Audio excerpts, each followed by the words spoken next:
आपने एक education minister को कहा है ये जी 12th पास है, क्या खुदा की टांग है? आपने उसके बारे में पता किया है, जांच पड़ताल की है? मुझे पता नहीं करना है। जितना मैं जानता हूं मैंने लिख दिया, बात खत्म। आप कितना जानते हैं उनके बारे में? मैं जितना जानता हूं उसको अकल होनी चाहिए। मैंने जो ये कहा ये फैक्ट नहीं है, आपको नहीं लगता है? क्या ये फैक्ट है कि मैडम 12th पास है? नहीं, 12th पास है या चाहे कुछ भी है, लेकिन ये घटिया फैसले मुझे नहीं चाहिए। और इसमें टिप्पणी की क्या बात है? जो मैंने मुझे लगा मैंने बोल दिया। आपको कुछ भी लगेगा कुछ भी बोल दोगे? हाँ तो और क्या है? जब उसको कुछ लगेगा वो कुछ भी कर दे, हमें कुछ लगे तो हम नहीं बोले। उनको कुछ भी लगे वो सही, वो फैसले करें वो ठीक, हमें कुछ लगे हम बोले तो हम पे सवाल। ठीक है। मेंबर लेजिस्लेटिव असेंबली डोडा महराज मलिक मेरे साथ है और हाल ही में महराज मलिक ने एक ऐसा ट्वीट किया जिस ट्वीट ने सुर्खियां भी बटोरी और जिस ट्वीट के जरिए से कश्मीर की जो एजुकेशन मिनिस्टर सकीना इत्तू है उसके ऊपर निशाना साधा। मैं ठीक महराज मलिक के साथ हूं, इनसे जो है बातचीत करूंगा। सबसे पहले बहुत बहुत शुक्रिया वक्त देने के लिए। और जिस तरह का ट्वीट आपने किया, आपने साफ तौर पर निशाना बेशक सकीना इत्तू को बनाया, लेकिन आपके ट्वीट करने के बाद जो है वो अब लोग भी जो है वो उस पर टिप्पणियां कर रहे हैं। आपने कहा कि सकीना इत्तू 12th पास है, 12th पास मिनिस्टर क्या फैसला ले सकता है? देखिए, जम्मू कश्मीर है, बर्फीला इलाका है, गर्मी का इलाका है। अगर आप देखेंगे तो इसको मद्देनजर रखना होगा, क्योंकि जम्मू कश्मीर जो है एक ही माहौल का नहीं है। और इसमें मैडम को मैंने इसीलिए कहा है क्योंकि अगर आप देखेंगे कॉलेजेस की बात हो, हायर सेकेंडरीज की बात हो या स्कूलिंग जो भी स्कूलिंग हो रही है यहाँ पे उसकी बात हो, हमारा कुछ अलग तर्ज रहता है। चिनाब वैली का एक अलग है, जम्मू का एक अलग है, उसके अलावा कश्मीर का एक अलग माहौल है। इस वक्त यात्रा है, मैंने कुछ डिस्ट्रिक्ट की बात की, चिनाब वैली के अंदर आते हैं, जैसे रामबन का हो गया, बानेहल का इलाका हो गया। उसके अलावा उनको भी कुछ फेसेस करना पड़ता है, उनके बारे में भी सोचा जाना चाहिए। अब एक ही ऑर्डर निकलता है पूरे जम्मू कश्मीर में इम्प्लीमेंट होता है, ये वही बात हो गई। हम गाँव के लोग हैं, पहाड़ी लोग हैं।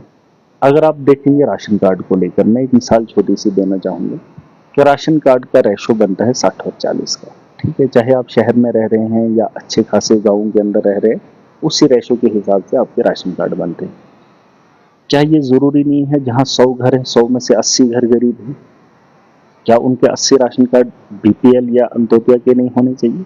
लेकिन एक ऑर्डर निकलता है जो कुछ लोग दफ्तरों के अंदर बैठकर बनाते हैं और वो हर आदमी को इम्प्लीमेंट करना पड़ता है।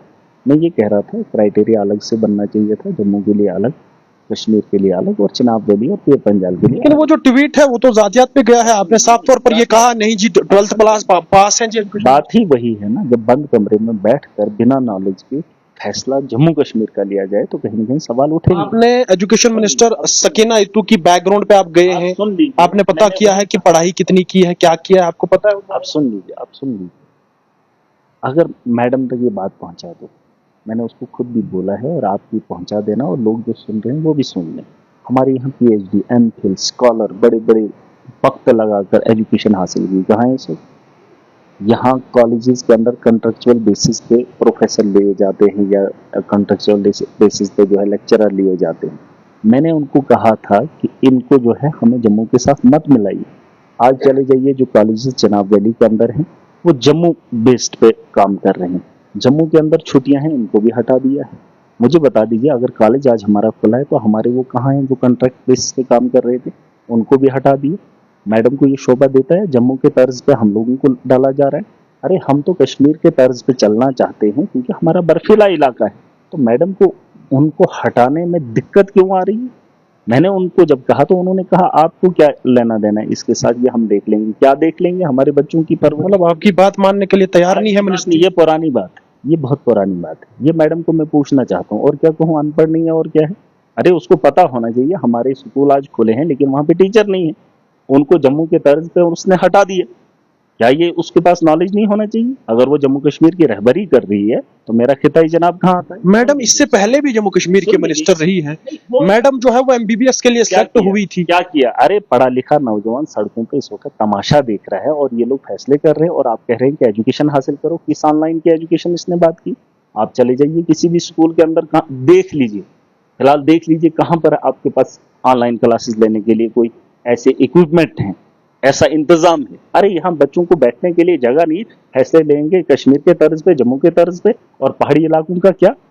मैं तो पहाड़ी इलाके से, मैं खिताई जनाब से अगर आता हूँ, मैं पहाड़ी इलाके का हूँ और मैं स्कूलों की हालत को जानता हूँ। ऑनलाइन क्लासेस की बात कर रही है, अरे घंटों सफर करना पड़ता है बच्चों को। मैंने ये नहीं कहा कि उसने फैसला ठीक किया या सही किया, कश्मीर के लिए ठीक है, मैं ये नहीं कह रहा हूँ, वो मिनिस्टर है, जम्मू के लिए ठीक है, लेकिन हिली एरियाज के लिए ठीक नहीं है। उसके बारे में उसको सोचना चाहिए, एक अलग क्राइटेरिया बनाना चाहिए, मैं ये नहीं कह रहा हूँ। और उसके अलावा मुझे बता दीजिए, उसको हेल्थ का निजाम भी है, क्या सुधार लाया उसने, क्या सुधार लाया? अरे मिनिस्टर है, मिनिस्टर को काम करना चाहिए, दलाली तो करने के लिए बैठी नहीं। अब वो एक औरत है, इसका मतलब ये नहीं है वो जिम्मेदार है, वो जिम्मेदार है और उसको जिम्मेदारी उठानी पड़ेगी। एजुकेशन और हेल्थ एक महिला को दे रखा है और उसको जो बनाएगा उसको सवाल नहीं करना है।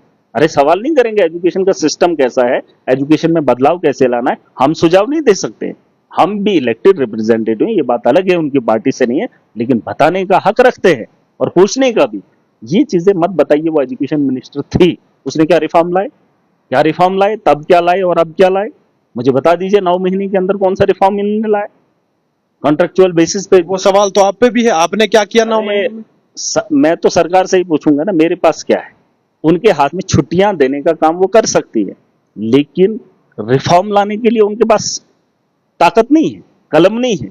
अगर वो ट्रांसफर कर सकते हैं, क्या रिफॉर्म लाने मेरे हाथ में है? ट्रांसफर मैं किसी की कर सकता हूं क्या? मेरे हाथ में है क्या? मैं सरकार का हिस्सा हूं? अरे ये सरकार के अंदर बैठे हुए लोग हैं। हिस्सा थे आप सरकार से बाहर निकल आए हो। हाँ, वजह यही है, वजह यही है, जब हेल्थ के निजाम में सुधार नहीं ला पाई, छोड़ दिया।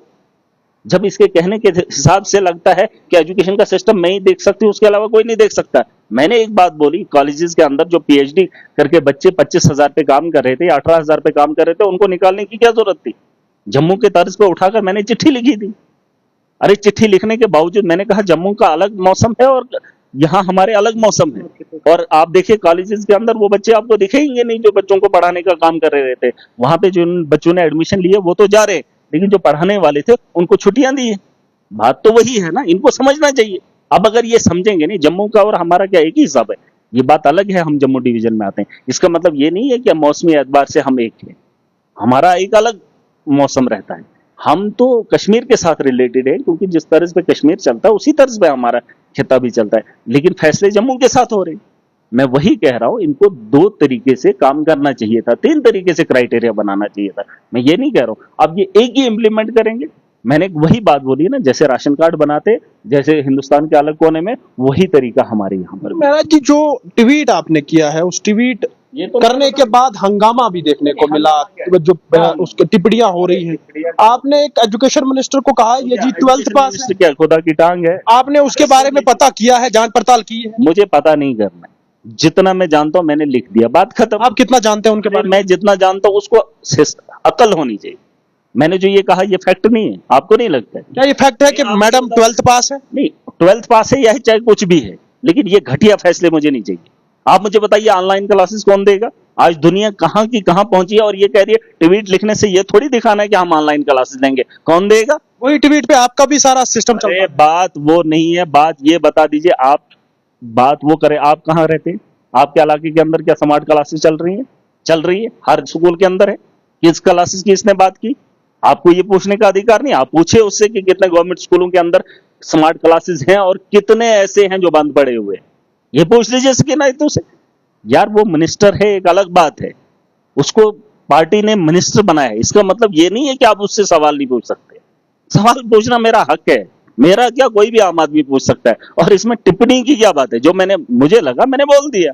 आपको कुछ भी लगेगा कुछ भी बोल दोगे? हाँ तो और क्या है, जब उसको कुछ लगेगा वो कुछ भी कर दे, हमें कुछ लगे तो हम नहीं बोले, उनको कुछ भी लगे वो सही, वो फैसले करें वो ठीक, हमें कुछ लगे हम बोले तो हम पे सवाल। देखिए ये चीजें नहीं है, मैं एक अच्छे तरीके से आपको समझा रहा हूं जो हालात है यहाँ के। मैंने कहा कि कॉन्ट्रेक्चुअल बेसिस पे जितने भी, चाहे वो हायर एजुकेशन के हैं या नीचे के हैं, हायर सेकेंडरी लेवल के हैं, उनको आप देख लीजिए, उन बच्चों को जो पढ़ लिख कर वहां पे दर बदर की ठोकरें खा रहे हैं, इनके दरवाजे खटखटा रहे, और ये क्या कर रहे हैं? और ये पढ़ लिख कर बनेंगे, मंत्री तो बनेंगे, लेकिन उन नौजवानों का क्या हाल, किस एजुकेशन की बात कर रहे हैं? ये बच्चे एजुकेशन हासिल करने के बाद कहाँ जाएंगे? या सरकार के पास इनके लिए पॉलिसी है? मुझे बता दीजिए ना, जो बच्चे इस वक्त स्कूल जा रहे हैं, पढ़ेंगे तो पढ़ेंगे, लेकिन पढ़ के जाएंगे कहाँ? क्या इसका कोई क्राइटेरिया है? क्या आपके पास कोई लिखत में दिया है इन्होंने कि पढ़ने के बाद आप ये करेंगे? अरे खजल और दरदरी की ठोकरें खा रहे हैं नौजवान, इनके सामने गुहार लगा रहे हैं। लेकिन 6 महीने पहले इन्होंने कहा था असेंबली के अंदर, जिसका हिस्सा मैं भी था सरकार का, उस वक्त इन्होंने कहा था कैजुअल वर्कर्स के साथ वादा किया था, जब सड़कों पे पिट रहे थे इन्होंने कहा था 6 महीने का वक्त दीजिए, हमारी सरकार है, हम करेंगे। क्यों नहीं किया? 6 महीने बीत गए। अरे झूठ पे झूठ सवाल महराज से पूछ रहे, इस सरकार से पूछ लो जिस सरकार से मैं अलग हो गया। यही वजह है कि लोगों के साथ उतना झूठ ना बोलिए और लोगों को इतना बेवकूफ मत समझिए। आप बताइए कि आपका फ्यूचर प्लान क्या है, हमारी नस्लों के लिए, आगे के लिए क्या मुस्तकबिल है? आपके पास मुस्तकबिल है नहीं। अगर आपके पास वो नहीं है जिसका अजाला आपको करना चाहिए, आप तो वो नहीं कर सकते, ट्रांसपेरेंसी नहीं ला सकते, जो आपके पास है उसको आप सुधार में नहीं ला सकते। अरे जेएमसी का मामला हुआ, एक लड़की की मौत हुई। अगर सकीना तो एक महिला है, उसकी तो बड़ी बातें हुई नहीं जी, वो मिनिस्टर है। क्या वो वक्त याद नहीं है आपको जिस वक्त 22 साल एक लड़की की डेथ होती है हॉस्पिटल के अंदर? क्या उसके माँ बाप के पे गुजरी है? क्या उसके पति पे गुजरी है? ये भी कहा गया कि मैजिस्ट्रियल इंक्वायरी जो है, सुन तो लीजिए, कहाँ है वो मैजिस्ट्रियल इंक्वायरी? क्या ये मैडम को नहीं एहसास होना चाहिए? वो भी एक औरत है, एक 22 साल की बच्ची, ये तो औरत है। अरे वो तो 22 साल की उम्र की वो बच्ची थी जिसका कत्ल हुआ है, और क्या वो उसका एहसास इन लोगों को नहीं होना चाहिए? आप बात वो कीजिए जिसमें फैक्ट हो। वो एक मंत्री है, वो बात अलग है। मेरे सामने उसकी और एक आम आदमी के, आम परिवार से निकली हुई एक बच्ची की बराबर अहमियत है, लेकिन उस पर उसने ट्वीट नहीं किया, वो कत्ल हुआ था। और जिस वक्त उसकी मौत हुई थी उसके बाद उसको डोडा से रेफर किया। क्या ये उसके हाथ में नहीं था? क्या उस पर इंक्वायरी नहीं कर सकती थी? डॉक्टर मधु की मैंने बात की जिसके डॉक्यूमेंट्स फ्रॉड है, क्या उस पर इंक्वायरी करना इसको शर्म आ रही है? एक औरत को जिम्मेदारी दे दी है, हाँ वो जो मर्जी आएगी वो करेगी। अरे उसको सुधार के लिए भेजा, सुधार कर नहीं सकते, महराज सवाल उठाएगा, उसको इस बात का एहसास महराज कराएगा। ये कश्मीर के लोगों ने चुन कर भेजा है वो बात अलग है, लेकिन जम्मू कश्मीर का हिस्सा महराज है, और जिस असेंबली से मैं आता हूं वो जम्मू कश्मीर का हिस्सा है। और अगर मेरे इलाके के अंदर कुछ भी हो रहा है उसकी जिम्मेदार सरकार है, और सरकार से पूछने के लिए महराज को अधिकार आवाम ने दिया, और मुझे इस आईन ने, इस मुल्क ने मुझे वो हकूक दिए, और इनको मैं पूछूंगा। और आज तक इन्होंने क्या किया वो एक बात का खुलासा, उस पर बाद में बात करेंगे। फिलहाल अभी असेंबली का सेशन होगा, 7 महीने बीत गए, इनको शर्म हया तो है नहीं। आप मुझे बता दीजिए, बजट इन्होंने लाया, पैसा कहां है? पैसा कहां है? अगर बजट इन्होंने लाया, टेंडर क्यों नहीं कर रहे? 7वां महीना हो गया, कब टेंडर निकलेंगे? मेरी एक बात सुन लीजिए, अगर इंटेलेक्चुअल मुझे देख रहे हैं, मुझे नाराजगी एक बात की है, कहत साली मैं बार बार कह रहा हूं, हमारा जो सर्कुलेशन ऑफ मनी है वो ठप पड़ा हुआ। और आज अगर इनने बजट लाया और बजट लाने के बाद भी अगर टेंडर नहीं हो पा रहा है तो कौन जिम्मेदार है? 7वां महीना हो जाता है, 8वां भी हो जाएगा, टेंडर कब निकलेगा? ठेकेदार काम कब उठाएगा? कब उसको जमीनी सतह पर किया जाएगा?